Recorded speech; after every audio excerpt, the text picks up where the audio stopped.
Today we're going through the 10 countries with the highest gross monthly minimum wage in 2025, using dollar figures to make comparisons easier and to understand what lies behind each number. I won't just state the figure. I'll explain how that wage floor is set, which sectors and policies push it up, what effects it has on the labor market, and what it really means for someone earning the minimum. If you like clear, practical, and direct analysis like this, subscribe now and hit the notification bell so you don't miss future videos about real-world economics. Let's begin the ranking. 10. Belgium, $2,000 per month. Belgium maintains a relatively high nominal minimum wage in Western Europe and integrates it into a well-established system of collective bargaining. That means many sectors apply agreements that set increases, automatic indexation clauses against inflation, and supplements for seniority or specific industries. In practice, the minimum wage does not act only as a legal floor. It often serves as the reference from which sectoral agreements build higher pay. In addition, tax burdens and social contributions in Belgium are high compared with other countries. But in return, there is access to public services, healthcare, family protection, that reduce certain private expenses. For listeners hearing the dollar figure, it's important to remember purchasing power varies greatly between cities and rural areas. In urban centers, housing costs and local taxes tend to eat into real saving capacity, while in peripheral municipalities, the same wage goes much further. Do you think $2,000 a month can provide a comfortable life in a European capital like Brussels? 9. Canada, $2,011 per month. Canada doesn't have a single federal minimum wage that applies uniformly. Each province and territory sets its own floor. That's why the figure we use is a reference representing jurisdictions with the highest minimums. This decentralization produces large regional differences. Provinces with expensive cities raise their minimums to try to ease pressure on housing and urban costs, while provinces with lower population density keep more moderate figures. Another key aspect is sectoral dynamism. Local markets with strong demand in tech, healthcare, or natural resources quickly push wages above the minimum, so the floor often functions as an entry ramp rather than a final destination.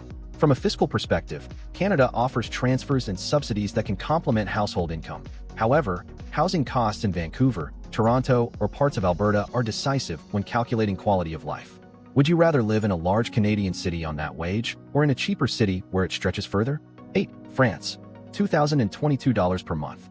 In France, the minimum wage, SMIC, has strong institutional backing and is accompanied by an extensive network of public services, universal healthcare, family subsidies, and support programs that reduce household spending. These elements mean the gross wage can translate into greater effective consumption than in countries where healthcare or education are largely private. On the other hand, French labor regulation implies indirect costs for employers, contributions, social protection, hiring requirements that affect job creation in certain sectors and encourage temporary or part-time contracts where effective pay can vary. The minimum wage is revised periodically and adjusted for inflation, which helps protect nominal purchasing power. When assessing real impact, one must also consider regional unemployment levels and the gap between gross wage and net income after taxes and contributions. Do you think the minimum wage in France provides sufficient security for a family in a large city, or is it more sustainable in suburban areas? 7. Netherlands, $2,077 per month. The Netherlands pairs a competitive minimum wage with a labor market characterized by a high prevalence of part-time employment and flexible contract formats. That changes how we read the monthly wage. Many people choose reduced hours for quality of life, which implies the average monthly wage may not reflect a full-time job. Minimum wage updates occur regularly and are usually accompanied by active employment policies. There are also broad parental protection systems and benefits that affect a household's real income capacity. Conversely, housing costs in cities like Amsterdam and Utrecht are high and put pressure on household budgets. When analyzing the dollar figure, it's useful to also look at hours worked and labor force participation by gender, since both variables influence how far the minimum wage goes for different profiles. Do you think labor flexibility compensates for receiving a lower monthly wage if it means more free time? 6. Ireland, $2,359 per month. Ireland has seen sustained increases in its minimum wage in recent years, driven by a labor market that attracts significant foreign direct investment in tech, pharmaceuticals, and financial services. That upward pressure benefits workers broadly, but also increases demand for housing and services, especially in Dublin, where rent prices have risen sharply. The growth of skilled jobs raises median wages, while low-skilled sectors continue to rely on the minimum as a reference. On the fiscal side, Ireland offers incentives to companies that attract investment, which in turn shapes the wage structure and employment opportunities. To interpret the $2,359 monthly figure, it's helpful to cross it with housing, transport, and public service indicators. Only then can you judge how much saving margin the wage leaves in different urban and regional scenarios. Do you consider a minimum wage at that level sufficient to become financially independent in a small or medium-sized European capital? 5. United Kingdom. $2,474 per month. The minimum wage in the United Kingdom is organized in bands by age for younger workers and a general rate for those 23 and older. Its calculation involves political negotiation, periodic reviews, and recommendations from independent commissions. Practically speaking, the UK combines a relatively high wage floor with high-cost urban markets. London, for example, remains far more expensive than most of the country, and strong sectoral heterogeneity. Hospitality and retail tend to pay close to the minimum, while finance and technology pay well above it. Tax burdens and social contributions also reduce the gross figure, so net take-home pay varies according to family situation and tax status. Do you think a wage at this level allows a comfortable life outside Britain's largest cities? 4. Germany. $2,544 per month. Germany introduced a national minimum wage in 2015 and has adjusted it since using criteria that mix productivity, living standards, and labor market pressure. The effect has been to raise the floor in previously fragmented sectors, narrow the gap between precarious and formal jobs, and force increases in sectoral collective agreements. Still, regional differences persist. Major cities and some western areas keep higher wages, and there are notable gaps between industrial and service sectors.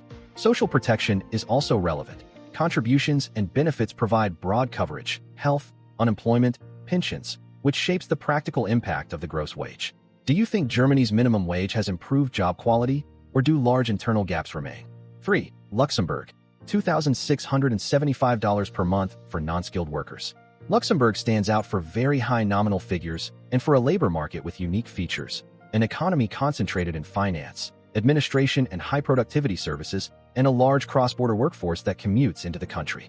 There is an official distinction between wages for non-skilled and skilled workers, and supplements, agreements, and benefits are significant.